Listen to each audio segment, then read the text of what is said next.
No, my name is Jeff Hornung. I'm a woodturner out of St. Louis. Most of you know me. Some of you don't. I'm really sorry you decided this was the meeting you wanted to start with. It's on you. You should have researched. Terribly sorry. Um, Briefly about me, I've been a woodturner for about 14 years now. I teach at the Craft Alliance, which is an art and design school in St. Louis. I teach at the John C. Campbell Folk School. I am the lathe trainer at MADE, which is a makerspace in St. Louis. I get around the country a lot. I do a lot of demos, a lot of clubs, a lot of different things. And this year, I have finally broken into the AAW. I'm going to be a regional. I'm not a lead. I'm going to be a regional, and I've got two different programs I'm going to be doing. I am the owner of the Walnut Log, which is an online wood turning supply store. Anyway, so for today, we're going to be making square plates. I'm going to start with a square piece of wood, and when I'm done, it's still going to be a square piece of wood, but it's going to have sharp corners and have a nice shape to it.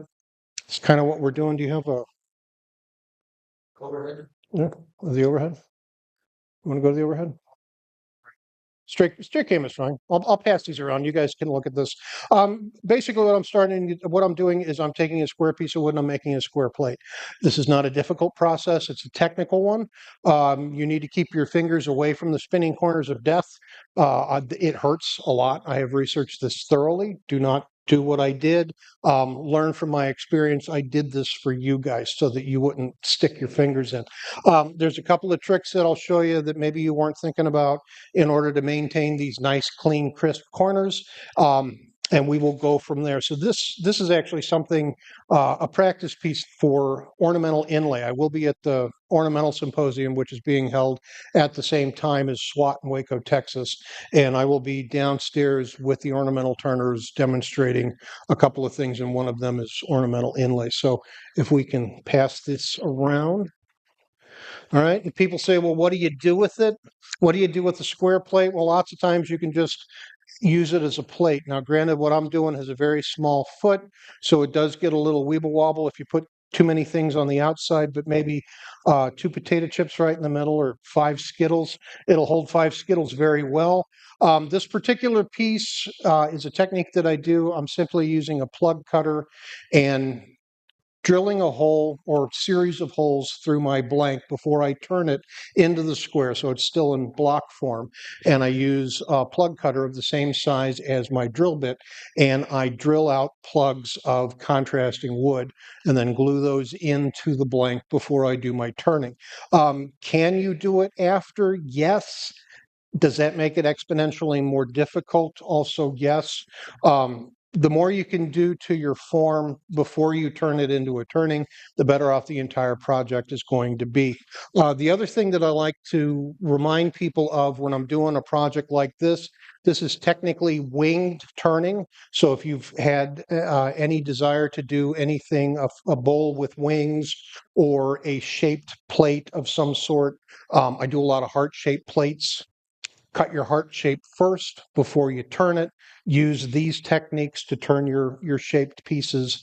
I use a scroll saw when I do my shape cutouts and whatnot, just because it's fun. But there's a lot of things that you can use this particular type of technique on, and those are just a couple of examples. And then if you're an artsy type person and you like a lot of color and texture, and maybe a wall hanger, because of the foot that we're doing, I'm doing a beaded foot on the bottom, and that gives me a place to put a hanging wire. It's not a plate, it's an object art, and it can hang on the wall and go from there. This is reactive metallic paint. I normally sell these kits. I currently don't have any, but it is real patina because there's real copper. So if you're wearing white clothing, nobody's wearing white, good. You're going to get crap on your fingers if you handle that, but don't worry about it because it'll create more patina as it ages. Anyway, wood selection doesn't matter. Any type of wood will work. I find the best results with cross grain. So standard cross grain turning blocks is probably going to give you a huge advantage. Hold on, he needs a paper towel. One person's being a baby. There you go. Yeah, pass the paper towel around behind the plate so people can wipe their fingers off. Yeah. Oh yeah, clean wipes. There you go. Like I said, any type of wood will work. I find that cross grain gives you the more strength, and because in general, when I'm doing square, I'm probably also going thin. It gives me flexibility, which prevents the piece from shattering right when I'm getting ready to finish the inside, that it doesn't go boom and explode all over the place. I've done this trick with a number of different woods. I brought several options just in case something failed or was too big, because Tom Zeller took too much time to tell me what the swing of the lathe was. So I have a couple options. We're going to go thinner. This is a piece of maple, it's just a maple board. Um, this is kind of a wood miser type project that I don't have to start with a large piece of wood in order to get a good result. Lots of times I will start with a thicker piece of wood and I will drill a hole for a worm screw. That's one of my preferred ways to do this. If I've got 1.5 inches, 2 inches worth of thickness, it's a reasonable way to set things up and get it started.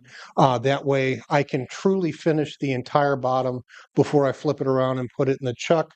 I don't have to worry about having my tailstock involved the whole time if I'm using a worm screw. We're not going to do that today because I ran out of time in my prep. And again, I wasn't sure what the swing was. I thought this was a smaller machine, but we're good. But that's one way to do it. Obviously, you can start on a faceplate or a faceplate ring if you want. It's not a big deal. It's not my preferred method. I prefer to just start in between two centers. But because I'm lazy, I have a chuckable drive spur. Goes into my chuck. My chuck's already on the lathe. I don't have to remove a drive spur later and then put the chuck on. It's already set. That just goes in there, just like any other chuckable accessory. I need to make sure that, yeah, we're on the flats. Need to make sure that it's seated properly. Okay, we're good to go. Got my live center already centered. And really the hardest part about this is making sure that you don't turn away your squared corners, that you really don't want to do that. And because of that, you can only turn from one particular orientation the entire time you're working, which makes it a little awkward, but I'm a little awkward, so it's okay. So besides the challenge, the purpose of starting with square rather than a round is because I'm ending up with a square. If I start with a round, it's not going to become a square. I can't make a square from a round, but I can make a square from a square. But why? You're adding steps that are simply not necessary, Mr. Artiste. Yeah, exactly. Can't be hard if it's simple. I like that. That's cool. Can I steal that? All right. All right. Just send me your address and I'll mail your royalties or whatever if I put it on a t-shirt, make money. Um, it's just a technique. I don't know why. No, because it gives you practice to make winged pieces or shaped pieces. It's really more about technique. Okay, square plates are cool. They're kind of pointless. They make cool pieces to hang on the wall if you add color. If you've got a stellar piece of wood, that's awesome. But it's really more a skill builder or something that will allow you to springboard into some other forms. And you don't have to take a piece of wood over to the bandsaw and cut it into a circle in order to make a round piece. You just make a square piece and say, it's obs the art. All right, so let's get that up out of the way. Tooling doesn't matter. Whatever tools you're happy with. This is it's technical, but it's basic. So I'm going to use a 1/2 inch bowl gouge for almost the entire process. If you're a carbide turner, you can absolutely do this. The one cool thing that I'm going to do is I'm going to make a bead-shaped foot that should be able to be chucked in my chuck without the chuck jaws creating damages. So my normal goal is to have the entire outside 100% finished, flip it over, put it in the chuck, turn the entire inside, without having to go back and reverse turn for any reason to finish off the bottom. Now, because I'm starting in between centers, I'm going to have a little button down in the center of the foot that I will have to deal with later by hand or with a sanding pad chucked up in a Jacob's chuck on the lathe, or same thing. I like taking mine over to the drill press just because it's easy, and go from there. But it's not something that you have to worry about reverse chucking. So if you've got questionable piece of wood, I had a piece of mango that was kind of squirrely, had a lot of voids and whatnot. It was a really beautiful piece of wood, but there's no way I could have held it properly or safely or without busting it up myself if I had to reverse turn at the very end to finish the bottom. So I'm going to finish the bottom first. Okay, that makes sense. Okay, yeah, we'll talk about that when we get there. Anyway, all right. So basic tools. My preferred half-inch bowl gouge. My standard 50-degree grind. Nothing special about this. It's my daily work tool. No big deal. We're going to wear a face shield. Always wear a face shield. Eye protection, goggles. It's not enough, especially when you're doing something that is a little sketchy and having a piece of wood with a lot of corners.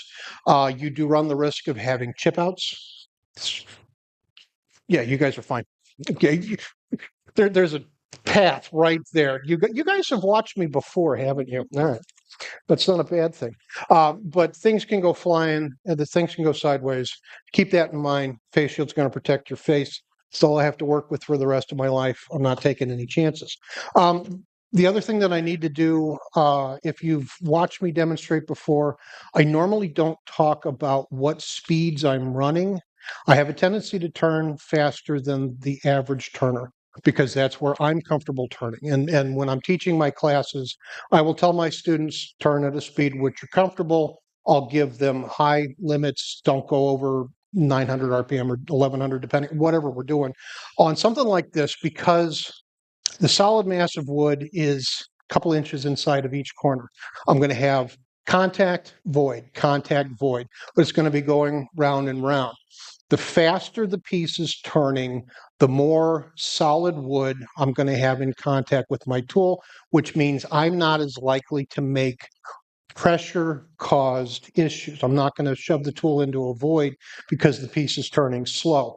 So unfortunately, the only downside, the major downside to what we're going to do is we're going to be turning fast. And if you're not comfortable with that, maybe practice on a couple other things, learn the technique on one of those round things that Jerry was talking about, and get comfortable with the process before you start something like this. But at the end of the day, it's just another technique, another project.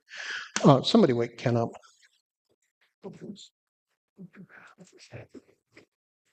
Welcome back. Oh, okay, yeah.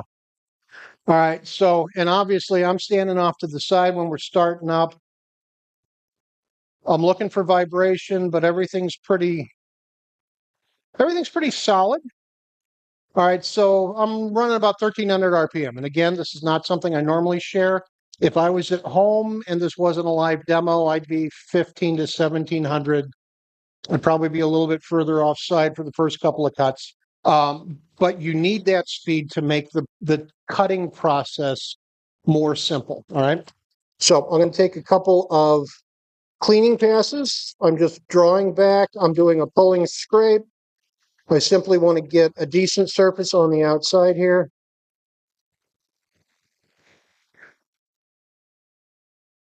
All right, I want to stop and take a look. I'm looking for cracks, voids, errors, issues, something that I can only see by uncovering the original surface, making sure that I'm not seeing anything that gives me any pause for concern. And now I want to break out the one specialty tool that I brought. This is a safety tool. All right. I don't. You've probably never seen this before, but it's blue painter's tape. All right, and this is a high precision safety tool for the wood turner. And the reason why I want to do this, and the reason why I like the blue painter's tape, is because it's blue, and I can see it. I can see it very well. So what I want to do before I go any further, I want to mark out on my tool rest where I'm not supposed to put a body part. Okay. So I'm looking at my corners. The piece is relatively square. We didn't talk about that at the beginning. The more square the beginning piece is, the less you have to do at the very end. If it's squarish, that's probably good enough. We'll talk about how to fix a squarish piece and turn it into an actual square piece. This piece is fairly square, so it should be pretty even. I don't have one corner sticking out farther than the others, but I do want to put that tape right exactly where that spinning corner of death is going to be coming around. All right. I want to know where those corners are without having to think about it. So as I'm turning, I'm going to deflect my wrist so that I'm not in a place where I'm going to take a beating. All right. This is simply the no-go zone for where not to put a body part. All right, so I got my piece of tape on there. It's lined up with the corner, and I want to make it so that my tool can rub over it without too much interference. I don't want the tool to stick during the process. So before I go, I take a couple of pressured passes and I rub away some of that tape so that my tool will continue to flow properly. I want the safety of the tape. I want the visual reference, but I don't want it to cause my tool to skip or stutter, because anything that causes the tool to skip or stutter is going to translate to an uneven surface on my project. All right, now once I've got that done, I need to start dialing in my tenon. Normally I would take a pair of vernier calipers, which I forgot to bring, but the movement looks like this. Okay, so I'm holding my F-shaped vernier calipers, and which are already measured for the inside of my chuck jaws. And this is the movement. This is a vernier caliper movement. Yeah, I keep forgetting which button turns off this machine. Just turn the speed down. Yeah, I don't normally do that, but I'll try to remember. Yeah. Yeah, turn it off, lift the switch, press the button, pat your, yeah, the whole one-footed. Anyway, all right, so I've got a general idea how wide I need my tenon to be, right? So I'm going to start roughing that in. Again, I'm just pulling straight out. My body is leaning straight back. I'm not trying to shape overly much because I can't help myself. I am starting to put a little bit of a curve on the outside.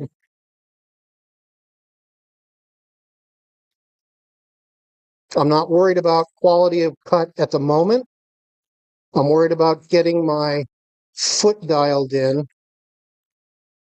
Basically, turning the outside, the bottom side, is not anywhere near as important as what we need to do on the inside. But the shape of the outside dictates the shape of the inside. So if you get the outside right, the inside should be a lot easier. I want to have at least a 1/4 inch tall tenon. And I want that tenon to be about 50 millimeters in diameter or so. All right, we're going to go with that. We're going to say that's 50 millimeters.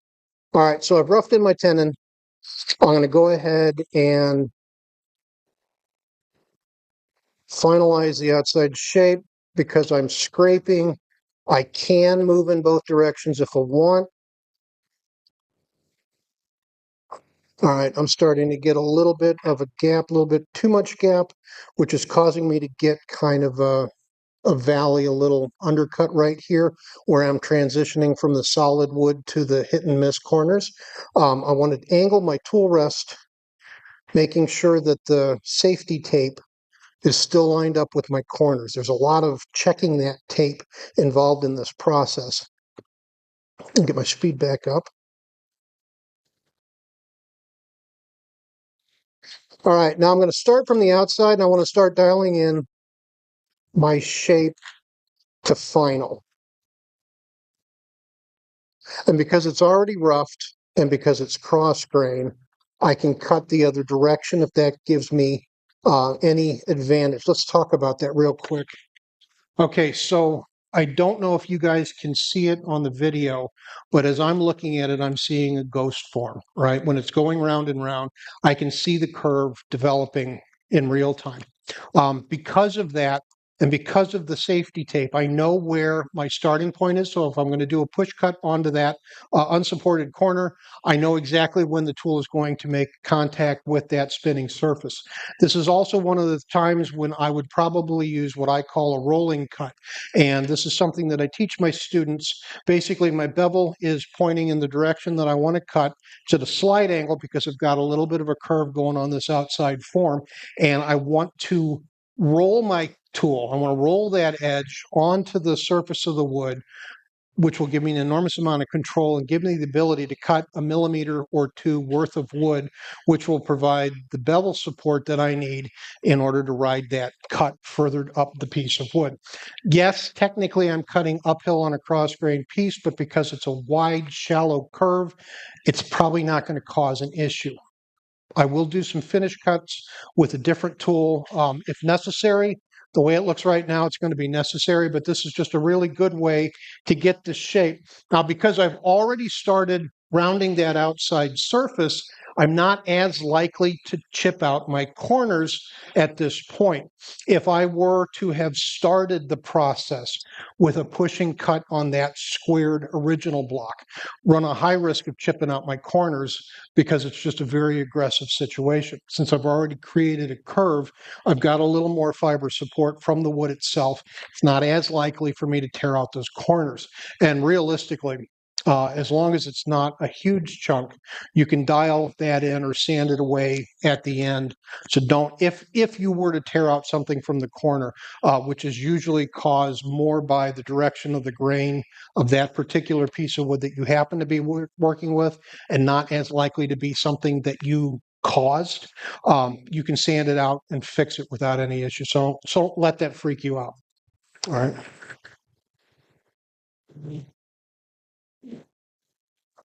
All right, so I'm looking at my ghost form. I can see that curve. I know exactly where my corners are, and I'm just going to roll the tool on gently and ride that tool along the surface, being mindful of my safety tape. I'm also watching the horizon because that gives me a better indication of what's going on than trying to watch the piece down by where the tool is actually working.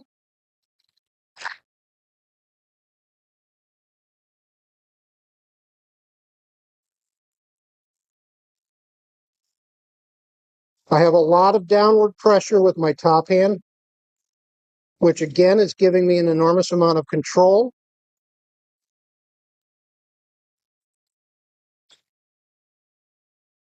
Not liking how this particular piece of wood is cutting, but that's okay.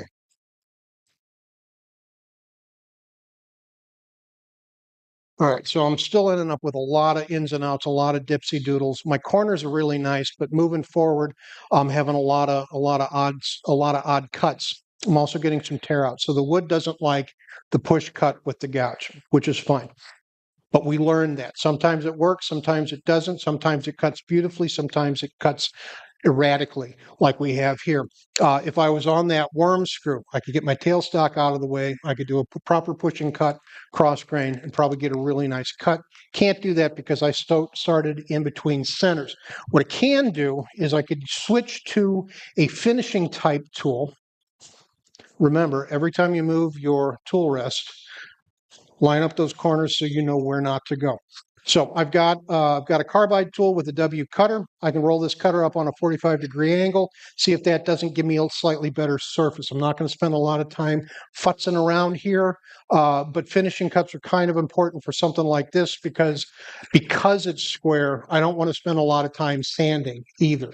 So the more I can do with a tool, the better the surface I can get from that tool, the better the entire process is going to be. So we're going to roll up on a 45. That's cutting really nice. And we're just very carefully going to march our way across that surface.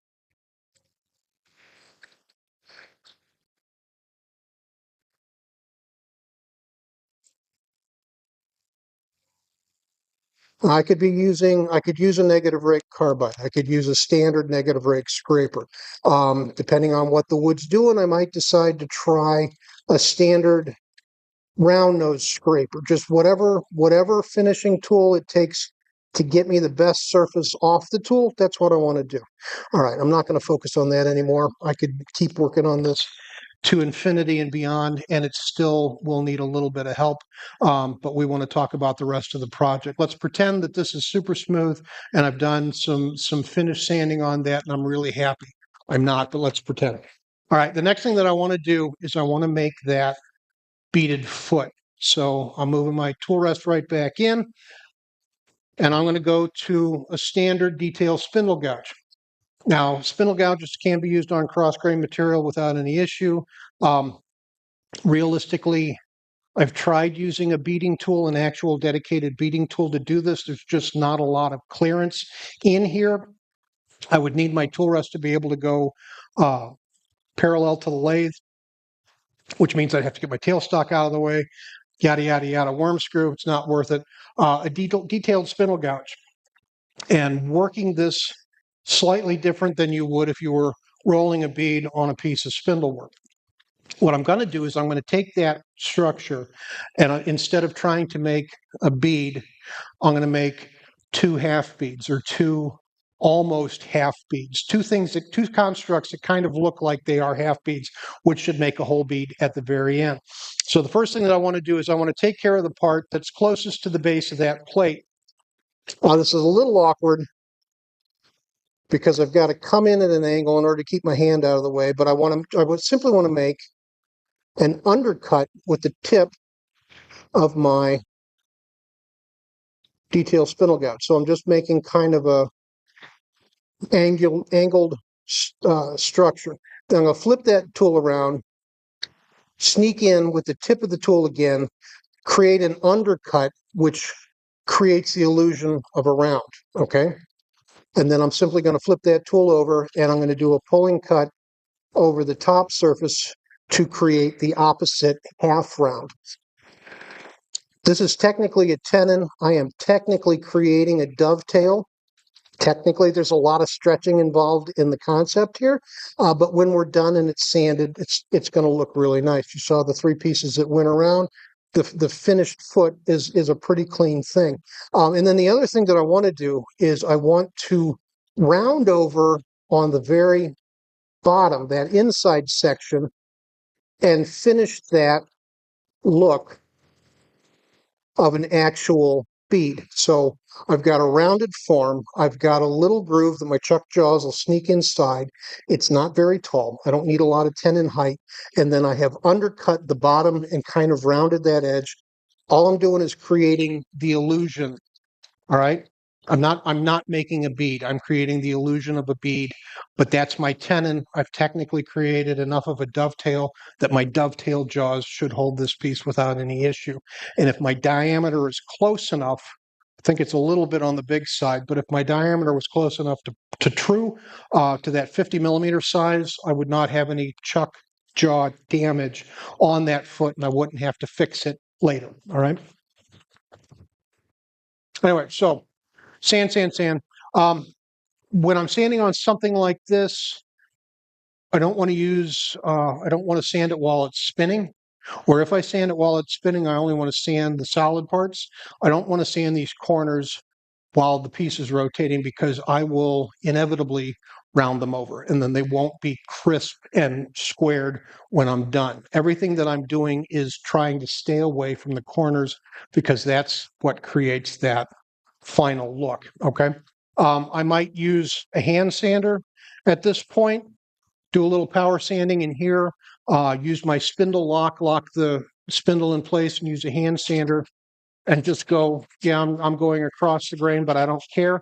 I can do enough hand sanding with something like this to give me a clean sanded surface that'll take a nice finish without necessarily rounding over my corners.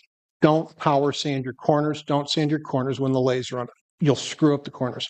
I've researched this one thoroughly too. Just don't do it. All right, so we sanded. We're going to pretend that the back is fine. As of right now, the outside is done or done enough. So the next thing I want to do is I want to get that into the chuck.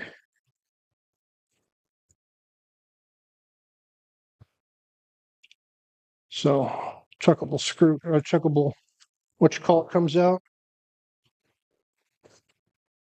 See how well we did? Yeah, it's too wide. That's what I get for not remembering my measuring devices. But you'll get the idea. So the dovetail of my chuck jaws is dropping down into that groove, and it will give me enough support to do what I need to do. Now, the other thing that I'm not going to do is I'm not going to crank down on this piece. And the reason why is because for the majority of the time that I work on the inside, my tailstock is going to be engaged. I'm always safest between two center points. My center points at the moment happen to be a proper chuck and a live center.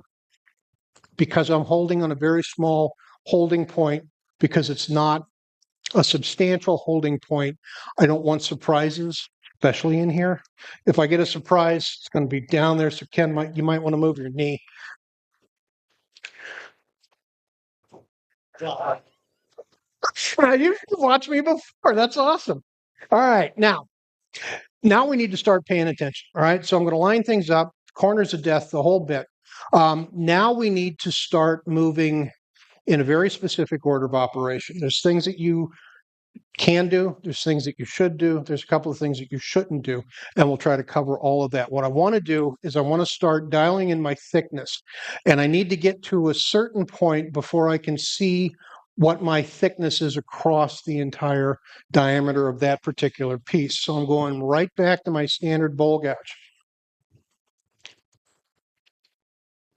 First thing that I want to do is I want to start at the corner, and I want to do what I call a nibble cut, N-I-B-B-L-E, a nibble. I'm going to nibble away some of the wood. So at the beginning, my bevel is pointing straight toward the headstock. Okay. I'm out here at the corner, right there at the edge, and I'm simply going to make a series of pushing cuts straight into the headstock and nibble away some material. I'm only going to go an inch or so, inch and a half, maybe 2 inches across the surface. I'm not going to do the whole thing. I'm not doing the big long pulling scrape. I'm working this in stages because that's the best way to get down to a thin diameter under control without ruining it. I've ruined lots of these. So anyway, yeah, I like setting the speed and leaving it at the speed. Anyway, all right, so we're going to start at the very outside edge, sneak up on the wood. And again, I'm watching the ghost. I can really see the ghost very well on top, on the horizon. And I'm simply going to get rid of some material, just real simple, nibble in. I'm using my turning muscle, so basically my midsection of my hip, it's just a twist which causes the gouge to nibble straight in. It's not an aggressive cut, but it's simple, and it's fast, and it'll remove a bit of material. There I'm into the solid wood. Everything up to that point was hit and miss. Now, because I'm working on a convex curve, a concave curve, an inside curve, I can go to a pushing cut without any issue. I probably won't create torn fiber. Again, I'm watching for that ghost image. You can hear the hit and miss. Watching my horizon. And I'm just going to march myself right on across until I hit that solid wood. And then I'm going to continue to work this section until I'm happy. The best part about this type of piece is I can easily see almost the entire outside at the same time that I can see almost the entire inside. So I can dial in my wall thickness a lot easier, a lot faster without having to start and stop and start and stop and use my digital calipers here to gauge that thickness.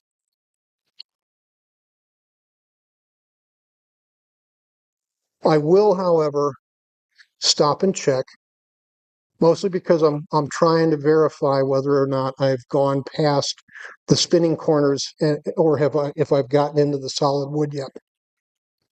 But I'm fairly happy with that thickness. I want to take it thinner because I can't help myself. But it's cutting very well, so I'm liking the surface on the inside.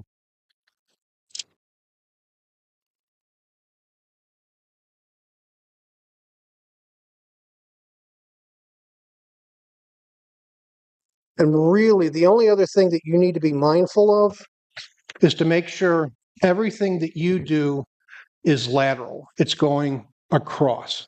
I'm not pushing the tool into the piece when I'm making those long pushing cuts. I'm simply pushing the tool across the surface. I'm not also pushing in at this point. I want a good clean cut. I want minimal sanding. I'm happy with the corner. I need to get rid of some more material on the inside. Wash, rinse, repeat. So right about here, because I'm not doing a lot of pressure on the tool, when I finish my cut, I can simply draw that tool back across the surface. But you can hear when it goes from hit and miss wood to solid wood. So I'm really happy with that wall thickness. I'm about 1/4 inch all the way across. A little bit of a glitch with that corner, but whatever.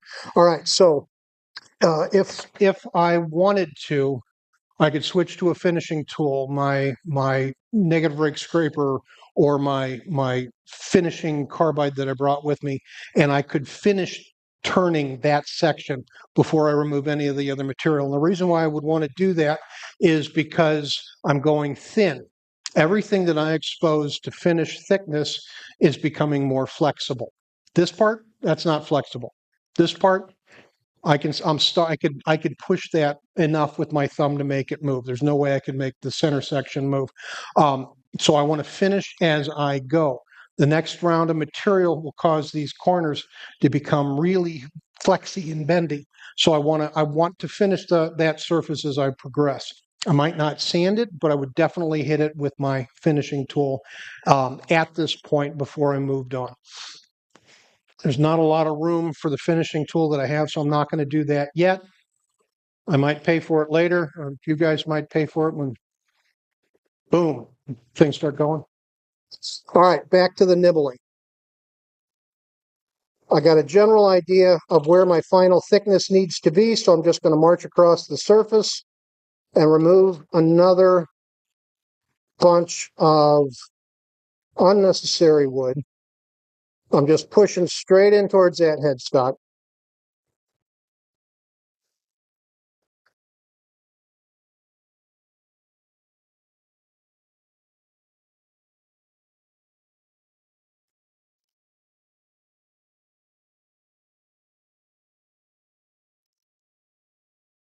All right, next thing I want to do is I want to get down to my final thickness in general. I want to do it in stages.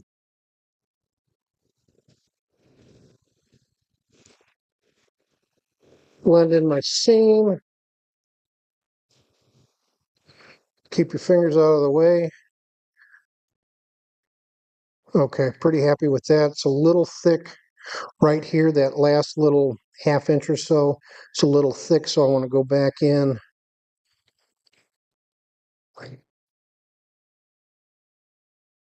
All right, speeds up a little bit more. I'm at 1472 right now.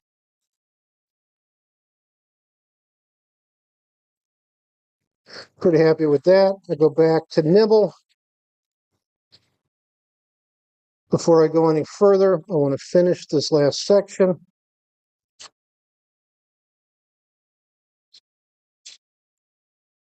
Stop and check. There's a lot of stopping and checking. Okay, pretty happy with that. So the next thing that I would do is I would grab my finishing tool. I would do a couple of finishing passes just to make sure that I'm really happy with that surface. Go back to general stock removal with the nibble cut to speed up even more.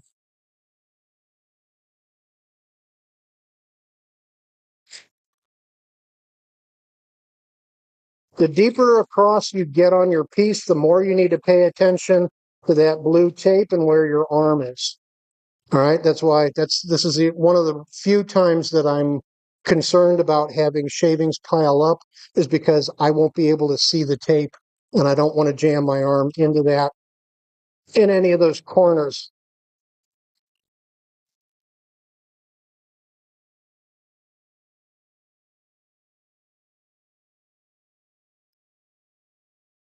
All right, then I'm going to go into my finishing, get it down to my finished thickness.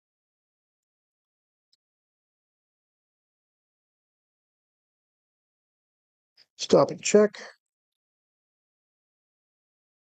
Okay, it's a little thick right here, but I don't care. I'm going to ignore that.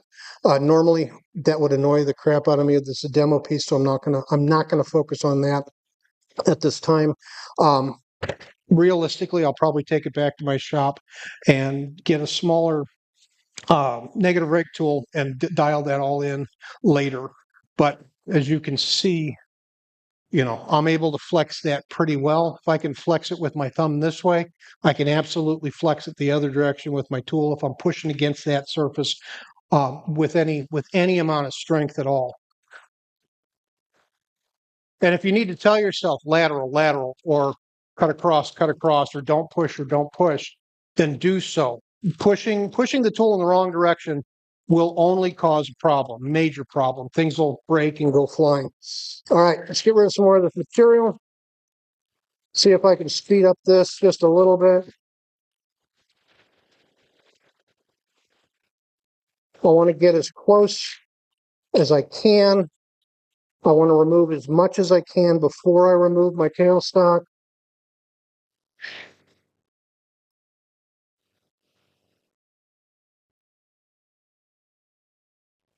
Stop and check. Normally, I would put my hand on the piece in order to slow it down. I'm really resisting that simply because it would hurt a lot. All right, now, because I know that the tape is the no man's land, I'm getting my tool rest as close to the live center as possible just to give me the most amount of support.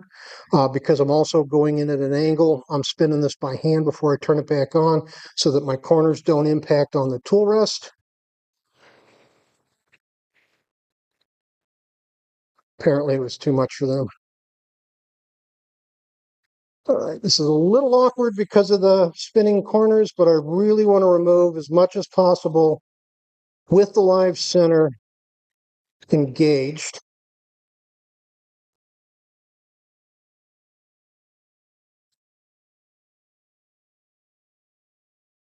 Okay, here we go.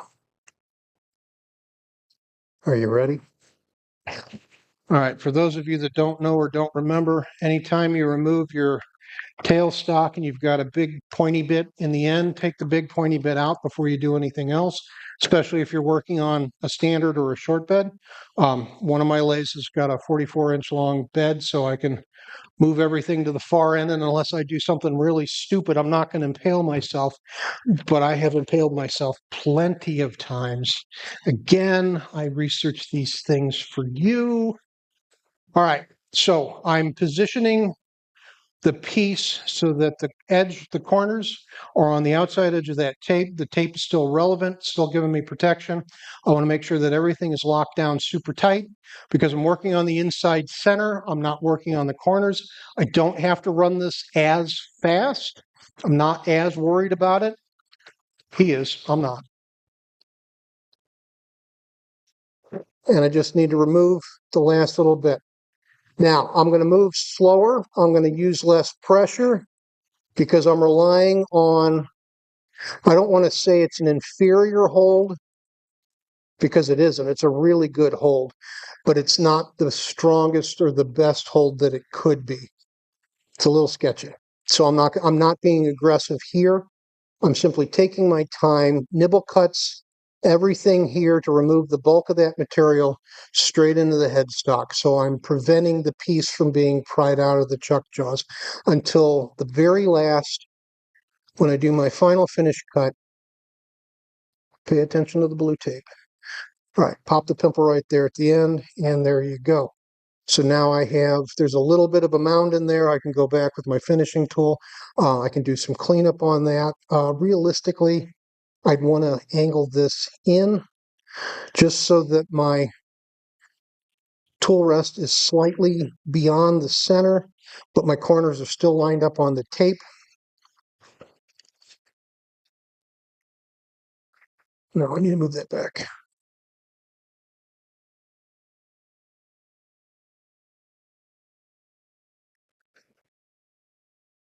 Couple finishing cuts right on the inside.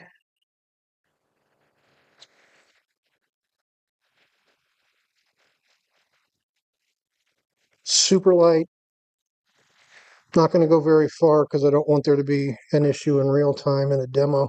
It's kind of embarrassing, but that shows you what kind of finish that we can get using a finishing tool. Now, normally, like I said, I would get rid of that pimple in the middle before I went any further, but effectively, this is a square plate. Now you can see now that we're done that there is a substantial amount of flex.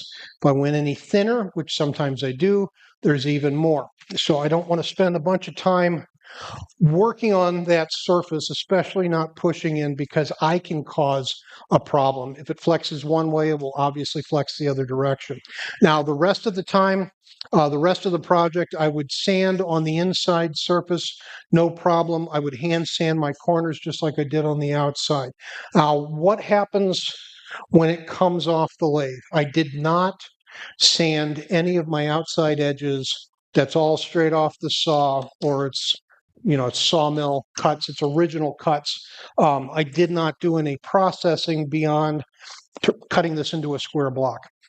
I could take this over to a disc sander and I could sand the four edges. I could take it to a belt sander. I could sand the four edges. Depending on how square it was, if it was really square, I might just need to do a little light hand sanding on those edges. I can give it a little bit of an outside bevel or an inside bevel. I can dial it in to make it look cool. If the piece is not really square, if it's kind of squish or oblong in one direction or another, instead of sanding that dead flat, I'd sand it by hand and I'd put a little bit of a curve right in the middle. Why? Because that's going to trick the eye into thinking that the piece itself is square. We're not focused on the line of the edge. We're focused on the four corners. If you don't have a straight line, a solid straight line in between those corners, it still looks square, even though you know it's not. Okay, so there's ways around it. It doesn't have to be perfectly square. And at the end of the day, if you're looking at that piece and it just doesn't look right, it doesn't look square, display it like that, because that changes everything. Perspective is everything, and a diamond is not a square. So your mind says it doesn't have to be dead square, 90 degrees, the whole bit, because it's not a square, it's a diamond. That's a square, that's a diamond. See the difference? Okay. And all you have to do is go, and there you go.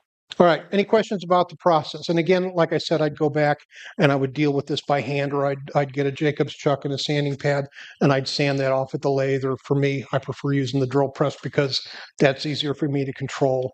But you can do it on the lathe without any issue. So anyone have any questions over the square plate? Brother Joe. Anything that's cross grain. To date, I've not done anything that I wasn't happy with how it turned. I generally don't turn pine or cedar. I think I would avoid cedar because of its lack of shearing strength, that you have more chance of something snapping during the process with the cedar. And pine in general, in my opinion, just isn't usually pretty enough to mess with on the lathe.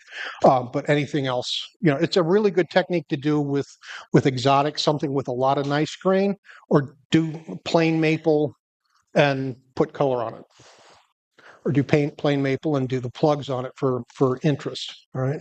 Any other questions? No? Okay, ladies and gentlemen, I've been Jeff Hornung. I appreciate it.